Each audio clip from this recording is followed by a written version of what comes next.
धृतराष्ट्र के 8 पाप जिसके कारण हुई जलकर मौत। धृतराष्ट्र को महाभारत में कुरुक्षेत्र के युद्ध का सबसे बड़ा खलनायक माना जाता है, क्योंकि वे चाहते तो इस युद्ध को रोक सकते थे, परंतु उन्होंने पुत्र मोह में उन्होंने अपने ही वंश का नाश करवा दिया। धृतराष्ट्र आंखों से ही नहीं, मन और बुद्धि से भी अंधे थे। उन्होंने अपने जीवन में वैसे तो कई पाप किए थे, लेकिन यहाँ जानिए उनके द्वारा किए गए 8 पापों के बारे में। 1. गांधारी के साथ धोखा। भीष्म ने धृतराष्ट्र का विवाह गांधार की राजकुमारी गांधारी से कर दिया। गांधारी को जब यह पता चला कि मेरे पति अंधा है, तो उसने भी आंखों पर पट्टी बांध ली। गांधारी का विवाह धृतराष्ट्र से करने से पहले ज्योतिषियों ने सलाह दी कि गांधारी के पहले विवाह पर संकट है, इसका पहला विवाह किसी और से कर दीजिए, फिर धृतराष्ट्र से करें। इसके लिए ज्योतिषियों के कहने पर गांधारी का विवाह एक बकरे से करवाया गया था। बाद में उस बकरे की बलि दे दी गई। कहा जाता है कि गांधारी को किसी प्रकार के प्रकोप से मुक्त करवाने के लिए ही ज्योतिषियों ने यह सुझाव दिया था। इस कारणवश गांधारी प्रतीक रूप में विधवा मान ली गई और बाद में उनका विवाह धृतराष्ट्र से कर दिया गया। 2. गांधारी के परिवार को जेल में डालना। गांधारी एक विधवा थी। जब महाराज धृतराष्ट्र को पता चली तो वे बहुत क्रोधित हो उठे। उन्होंने समझा कि गांधारी का पहले किसी से विवाह हुआ था और वह न मालूम किस कारण मारा गया। धृतराष्ट्र के मन में इसको लेकर दुख उत्पन्न हुआ और उन्होंने इसका दोषी गांधारी के पिता राजा सुबाल को माना। धृतराष्ट्र ने गांधारी के पिता राजा सुबाल को पूरे परिवार सहित कारागार में डाल दिया। कारागार में उन्हें खाने के लिए केवल एक व्यक्ति का भोजन दिया जाता था। केवल एक व्यक्ति के भोजन से भला सभी का पेट कैसे भरता? यह पूरे परिवार को भूखे मार देने की साजिश थी। राजा सुबाल ने यह निर्णय लिया कि वह यह भोजन केवल उनके सबसे छोटे पुत्र को ही दिया जाए, ताकि उनके परिवार में से कोई तो जीवित बच सके, और वह था शकुनी।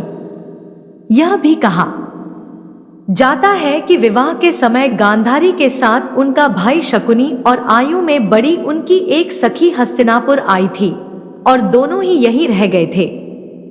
3. दासी के साथ सहवास। गांधारी के पुत्रों को कौरव पुत्र कहा गया, लेकिन उनमें से एक भी कौरव वंशी नहीं था। धृतराष्ट्र और गांधारी के 99 पुत्र और एक पुत्री थी, जिन्हें कौरव कहा जाता था। गांधारी ने वेदव्यास से पुत्रवती होने का वरदान प्राप्त कर किया था। इस वरदान के चलते ही गांधारी को 99 पुत्र और एक पुत्री मिली थी। उक्त सभी संतानों की उत्पत्ति 2 वर्ष बाद कुंडों से हुई थी। गांधारी की बेटी का नाम शला था। गांधारी जब गर्भवती थी तब धृतराष्ट्र ने एक दासी के साथ सहवास किया था, जिसके चलते युयुत्सु नामक पुत्र का जन्म हुआ। इस तरह कौरव 100 हो गए। 4. पुत्र के मोह में करवाया युद्ध। पुत्र मोह में धृतराष्ट्र पांडवों के साथ अन्याय कर रहे थे, लेकिन राजा और राज सिंहासन के प्रति निष्ठा के चलते भीष्म उनके साथ बने रहे। धृतराष्ट्र ने अपने पुत्र मोह में सारे वंश और देश का सर्वनाश करा दिया। धृतराष्ट्र चाहते तो वे अपने पुत्र के हठ और अपराध पर लगाम लगा सकते थे, लेकिन उन्होंने ऐसा कुछ नहीं किया और दुर्योधन को गलती पर गलती करने की अप्रत्यक्ष रूप से छूट दे दी। पांडवों के साथ हुए अति अन्याय के चलते ही महाभारत युद्ध हुआ। राज सिंहासन पर बैठे धृतराष्ट्र यदि न्याय करता होते तो यह युद्ध टाला जा सकता था।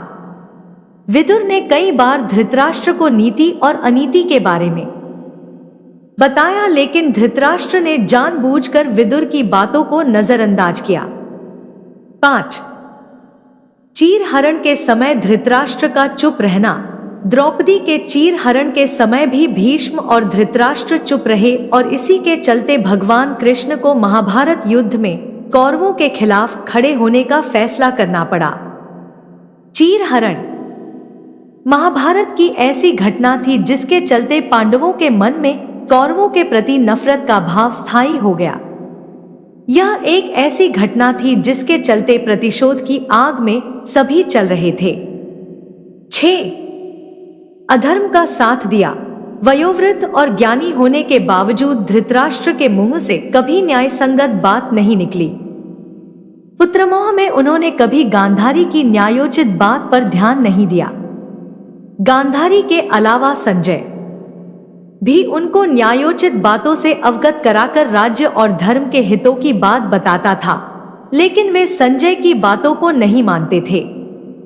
वे हमेशा ही शकुनी और दुर्योधन की बातों को ही सच मानते थे। वे जानते थे कि यह अधर्म और अन्याय कर रहे हैं, फिर भी वे पुत्र का ही साथ देते थे। अधर्म का साथ देने वाला कैसे नहीं खलनायक हो सकता है। 7. भीम को मरने की इच्छा। युद्ध का अंत हो चुका था और पांडु पुत्र भीम ने धृतराष्ट्र के पुत्र दुर्योधन का वध कर दिया था। इसको लेकर धृतराष्ट्र के मन में क्रोध और बदले की भावना प्रबल हो उठी थी। अतः मौका पाकर धृतराष्ट्र भीम को मार डालना चाहते थे। एक बार की बात है, जब महाभारत का युद्ध जीतने के बाद पांचों पांडव श्री कृष्ण के साथ हस्तिनापुर महाराज धृतराष्ट्र से मिलने पहुंचे तो भीम के अलावा सबने धृतराष्ट्र को प्रणाम किया तथा उनके गले मिले। बाद में भीम की बारी आई तो भगवान श्री कृष्ण धृतराष्ट्र की मंशा जान चुके थे। अतः जब भीम धृतराष्ट्र को प्रणाम करके उनके गले मिलने के लिए आगे बढ़ने लगे तो श्री कृष्ण ने भीम को इशारों से रोक दिया और उनके स्थान पर भीम की लोहे की मूर्ति आगे बढ़ा दी। धृतराष्ट्र बहुत शक्तिशाली थे, उन्होंने लोहे की मूर्ति को भीम समझकर पूरी ताकत से दबोच लिया और उस मूर्ति तोड़ डाला। उनमें क्रोध इतना था कि वे समय नहीं पाए कि यह तो लोहे की मूर्ति है। भीम की मूर्ति तोड़ने से उनके मुंह से भी खून निकलने लगा था। इसके बाद जब धृतराष्ट्र का क्रोध शांत हुआ तो वे भीम को मृत समझकर रोने लगे। तब भगवान श्री कृष्ण बोले कि भीम तो जीवित है, आपने भीम समझ भीम की मूर्ति को तोड़ा है। इस प्रकार भगवान श्री कृष्ण ने धृतराष्ट्र से भीम की जान बचाई थी। 8. पूर्व जन्म का पाप। कहते हैं कि पूर्व जन्म में किए पाप के कारण धृतराष्ट्र जन्म से ही अंधे थे और उनके सभी पुत्र मारे गए। दरअसल अपने पूर्व जन्म में धृतराष्ट्र एक बहुत ही निर्दयी एवं क्रूर राजा थे। एक दिन जब वे अपने सैनिकों के साथ राज्य भ्रमण को निकले तो उनकी नजर एक तालाब में अपने बच्चों के साथ आराम करते हंस पर पड़ी। उन्होंने सैनिकों को तुरंत आदेश दिया कि उस हंस की आंखें निकाल ली जाए। सैनिकों ने राजा की आज्ञा का पालन किया। दर्द से बिलखते उस हंस की आंखों को निकालकर राजा अपने सैनिकों के साथ आगे बढ़ गया। उस हंस की असहनीय पीड़ा के कारण मृत्यु हो गई। इस घटना को देखकर उसके बच्चे भी मृत्यु को डोट प्राप्त हो गए। मरते वक्त हंस ने राजा को शाप दिया था कि मेरी ही तरह तुम्हारी भी यही दुर्दशा होगी। इसी शाप के कारण अगले जन्म में धृतराष्ट्र अंधे पैदा हुए तथा उनके पुत्र उसी तरह मृत्यु के प्राप्त हुए। जिस तरह हंस के मृत्यु महाभारत युद्ध के 15 वर्ष बाद धृतराष्ट्र, गांधारी, संजय और कुंती वन में चले जाते हैं। 3 साल बाद एक दिन धृतराष्ट्र गंगा में स्नान करने के लिए जाते हैं और उनके जाते ही जंगल में आग लग जाती है। वे सभी धृतराष्ट्र के पास आते हैं। संजय उन सभी को जंगल से चलने के लिए कहते हैं, लेकिन दुर्बलता के कारण धृतराष्ट्र वहां से नहीं जाते हैं। गांधारी और कुंती भी नहीं जाती है। जब संजय अकेले ही उन्हें जंगल में छोड़ चले जाते हैं तब तीनों लोग आग में झुलसकर मर जाते हैं। संजय उन्हें छोड़कर हिमालय की ओर प्रस्थान करते हैं, जहां वे एक सन्यासी की तरह रहते हैं। बाद में नारद मुनि युधिष्ठिर को यह दुखद समाचार देते हैं। युधिष्ठिर वहां जाकर उनकी आत्म शांति के लिए धार्मिक कार्य करते हैं।